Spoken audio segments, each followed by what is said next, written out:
Hai, selamat datang di Talk Tua, tempat nongkrongnya anak muda yang terupdate dan santai. Hari ini kita bakal ngebahas sesuatu yang lagi panas banget nih guys, kayak kopi yang baru diseduh. Apalagi kalau bukan kasus 271 triliun. Yes, kalian gak salah denger guys. Hari ini kita bakal ngomongin sesuatu yang bikin kepala cenut-cenut, yaitu tentang transaksi misterius 271T. Gila nggak tuh? Kayak angka buat bangun negara baru aja. Tapi kita nggak cuma bakal bahas angkanya guys. Ini juga tentang gimana Pancasila bisa kita pegang erat buat ngadepin isu gede kayak gini. Ada yang nyebut ini cuma salah paham administratif. Ada juga yang bilang udah nggak ada yang namanya Pancasilais. So, let's break it down. Tua. Hai, selamat datang kembali di Talk Tua. Nah, kita lagi panas banget nih ngebahas tentang kasus yang bikin heboh masyarakat. Apalagi kalau bukan kasus 271 triliun guys. Tapi tenang, di sini aku nggak sendirian. Ada narasumber yang keren yang akan ngumpas tuntas kasus 271 triliun ini. Halo Kak Awa. Halo Kak Yurike. Selamat pagi Kak, gimana nih kabarnya Kak pada pagi hari ini yang cerah ini? Oke, sebelumnya terima kasih banget sudah diundang ke Talk Talks ini. Seneng banget bisa ngobrol di sini bareng Kak Yurike dan tentunya kita membahas topik yang sangat seru dan panas banget akhirnya. Nah, jadi Kak, kalau kita lihat-lihat dan kita kaitkan kasus 271 triliun ini dengan sila pertama Pancasila, yaitu ketuhanan yang Maha Esa. Menurut kakak, apa relevansi atau hubungan sila pertama dengan kasus itu? Menanggapi kasus korupsi sebesar 271 triliun ini ya, ini tuh tragedi yang besar dan sangat besar. Kenapa? Dari sudut pandang keagamaan, korupsi ini tuh jelas melanggar nilai-nilai moral dan ajaran agama manapun. Semua agama itu pasti mengajarkan kejujuran, keadilan, dan tanggung jawab kepada Tuhan maupun sesama manusia. Jadi ketika seseorang ini melakukan korupsi, itu tuh nggak hanya merugikan masyarakat, tetapi juga menunjukkan lemahnya iman dan moralitas dari pelaku tersebut. Sebuah rumah ibadah dan 5 mobil yang terparkir di halamannya hangus terbakar dalam amuk massa. Kerusuhan massal yang terjadi di Tanjung Balai, Sumatera Utara mulai berlangsung Jumat malam.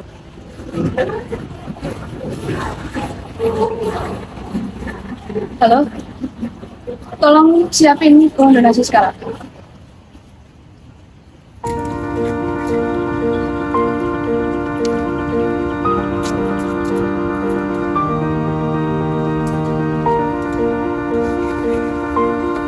Ini bentuk relasional kami atas diberikannya musibah pada kesehatan kita.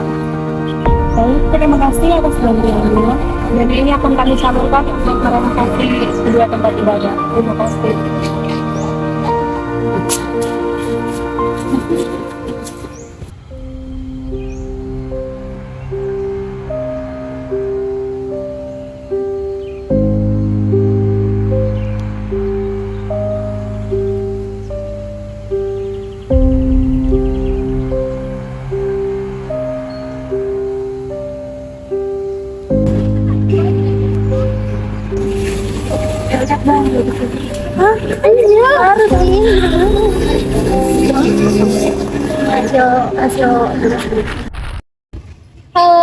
Halo, selamat pagi Kak Faiza.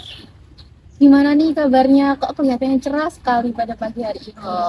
Selamat pagi Kak. Hari ini aku merasa luar biasa sih. Alhamdulillah banget baik. Gimana kamu sendiri? Alhamdulillah baik juga nih Kak.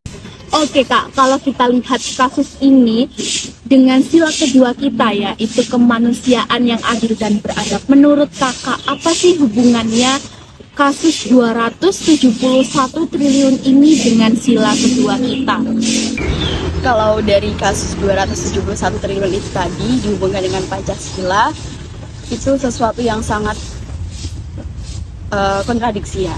Jadi kayak sila kedua kan kemanusiaan yang adil dan beradab, sedangkan tindakan yang dilakukan oleh para pelaku korupsi itu sangat tidak manusiawi dan menunjukkan keegoisan seorang manusia. Terus kita lihat juga pelaku itu adalah orang-orang yang sebenarnya bisa dibilang hidupnya tuh sangat berkecukupan. Nah, bisa kita lihat dari kasus ini bahwa manusia tuh selalu ingin mencari, terus kayak rakus gitu loh, udah dikasih seberapa pun akan terus mencari harta yang lebih banyak lagi untuk kebutuhan pribadi. Dan sebagai generasi muda, aku akan terus memantau dan juga mengikuti perkembangan dari progres ini. Dan aku mempercayai pemerintah sih, aku yakin banget pemerintah Indonesia dan juga aparat penegak hukum akan memberikan sanksi yang setimpal, hukuman yang setimpal bagi pelaku tindak pidana korupsi.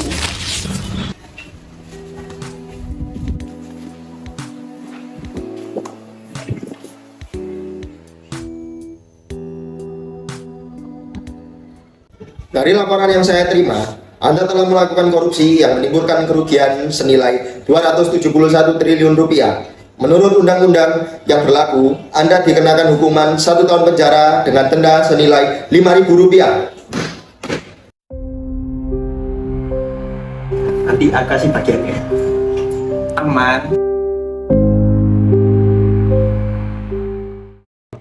What the director? This is for my happiness.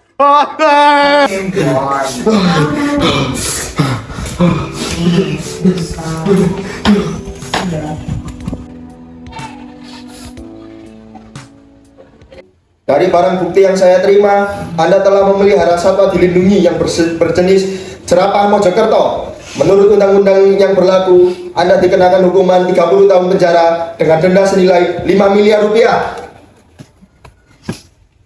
Ini tidak adil. Ini tidak adil. Halo Kak Amar, selamat pagi. Gimana nih Kak kabarnya pada pagi hari ini? Selamat pagi juga Kak. Alhamdulillah saya baik sekali hari ini. Suasananya juga cerah. Alhamdulillah ya Kak, memang suasananya cerah sekali. Alright Kak Amar, gimana nih tanggapan Kak Amar tentang kasus 271 triliun yang berhubungan dengan sila ketiga kita, yaitu Persatuan Indonesia? Ya, menurut saya sendiri, korupsi adalah salah satu masalah besar di negara kita. Dari kasus besar yang melibatkan pejabat tinggi hingga kasus kecil di tingkat lokal. Korupsi bertentangan dengan nilai-nilai yang terkandung dalam sila ketiga Pancasila. Sila ini mengajarkan kita untuk mengutamakan kepentingan bersama di atas kepentingan pribadi atau golongan. Ketika seseorang melakukan korupsi, mereka menempatkan kepentingan pribadinya di atas kepentingan bangsa dan negara. Ketika seseorang terlibat dalam korupsi, hal ini dapat menciptakan ketidakpercayaan di lingkungannya, termasuk dalam lingkungan yang kecil seperti keluarga. Anggota keluarga mungkin merasa malu atau kecewa terhadap pelaku korupsi yang pada akhirnya dapat menimbulkan konflik dan perpecahan internal. Korupsi selain merusak tatanan sosial di masyarakat, juga dapat menjadi pemicu perpecahan dalam keluarga.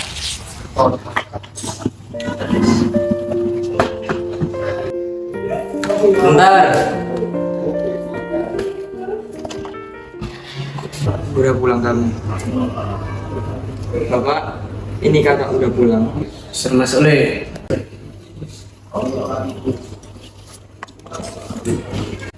Dok, kami sudah dengar soal suamimu. Nah, suamimu itu udah korupsi berapa lama? Ya wes, saya nggak lanjut. Nah, sekarang saya ingin tanya soal kamu sama suamimu. Nah, kamu bisa mencari suamimu. Dengan begitu, KPK pasti nggak mencurigai saya sama tim. Nah, tapi kalau kamu masih bisa tinggal sama suamimu, kamu terpaksa harus keluar dari rumah ini. Tapi semua itu terserah kamu kayak gimana.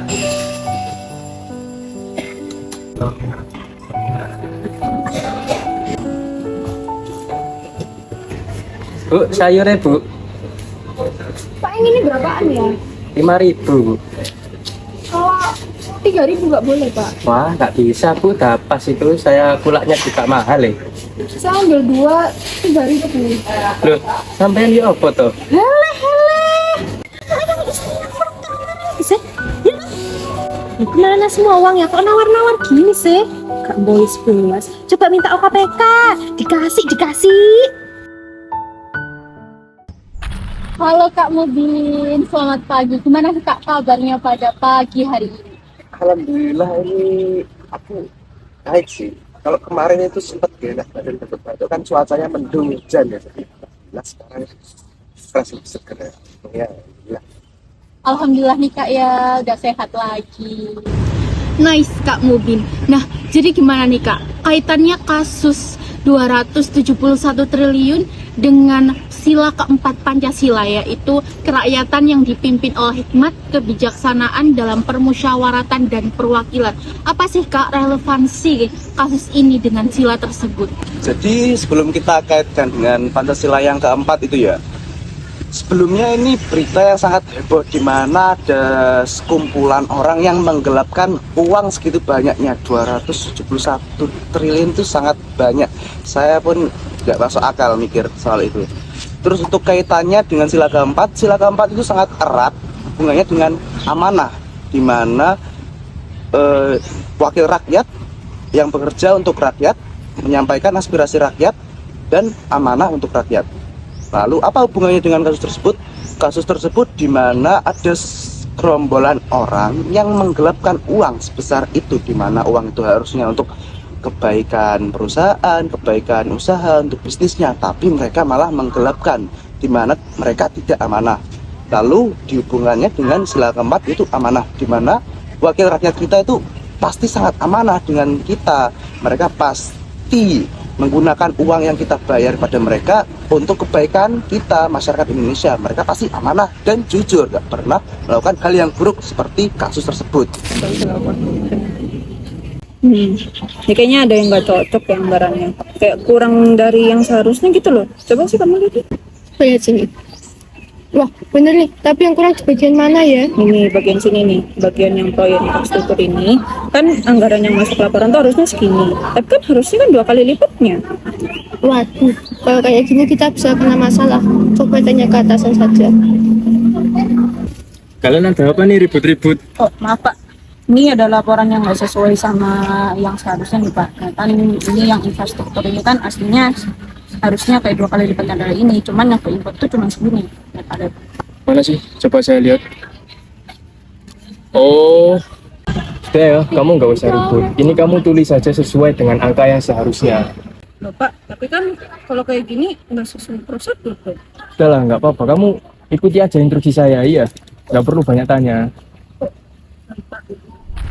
Halo, selamat pagi Kak Syati. Gimana nih Kak kabarnya pada pagi hari yang cerah ini? Baik dong, semoga selalu baik kamu juga kan ya. Ya, terima kasih Kak.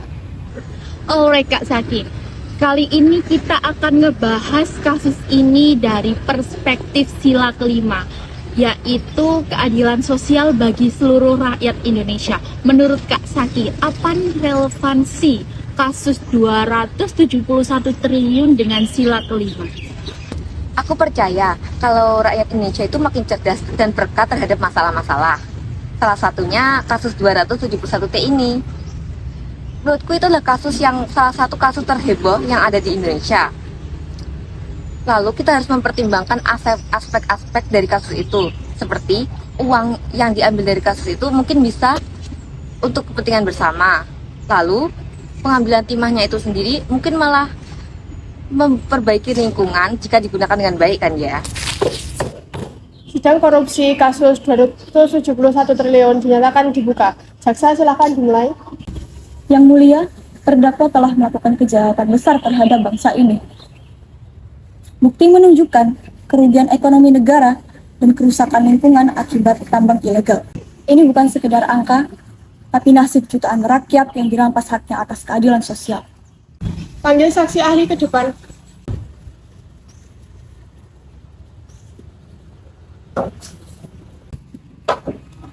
Berdasarkan analisis kami, tambang ilegal dapat menyebabkan banjir dan juga menghilangkan mata pencaharian masyarakat sekitar. Ini adalah kejahatan sistematis. Saya hanya mengikuti perintah. Perintah tidak membenarkan bangsa ini. Yang mulia, kami menuntut hukuman maksimal dan pemulihan akan aset negara. Keadilan sosial harus ditegakkan. Korupsi sebesar ini adalah pengkhianatan terhadap Pancasila, khususnya sila kelima. Terdakwa dinyatakan bersalah. Pengadilan memutuskan hukuman penjara maksimal dan pengembalian kerugian. Sidang selesai. Wah, seru banget obrolan kita kali ini ya. Udah bahas banyak banget hal penting dari kasus 271 triliun yang bikin geger masyarakat Indonesia. Sampai gimana sih nilai-nilai Pancasila mulai dari sila pertama sampai sila kelima bisa kita pegang erat buat ngadepin masalah besar kayak gini. Terima kasih banyak juga untuk para narasumber yang udah nyempetin waktu mereka buat ngobrol bareng kita dan ngasih pencerahan tentang pentingnya prinsip-prinsip seperti prinsip keadilan, kebijaksanaan, dan persatuan dalam hidup kita sehari-hari. Semoga setelah dengerin podcast ini kita semua bisa lebih bijak, lebih peduli, dan lebih aktif buat ngerjain tugas kita sebagai warga negara yang baik. Jadi, jangan lupa buat selalu ingat Pancasila, karena itu kunci banget buat ngadepin bangsa kita tetap solid. Sampai ketemu lagi di episode berikutnya. Jangan lupa tetap di Talk Tua. See you!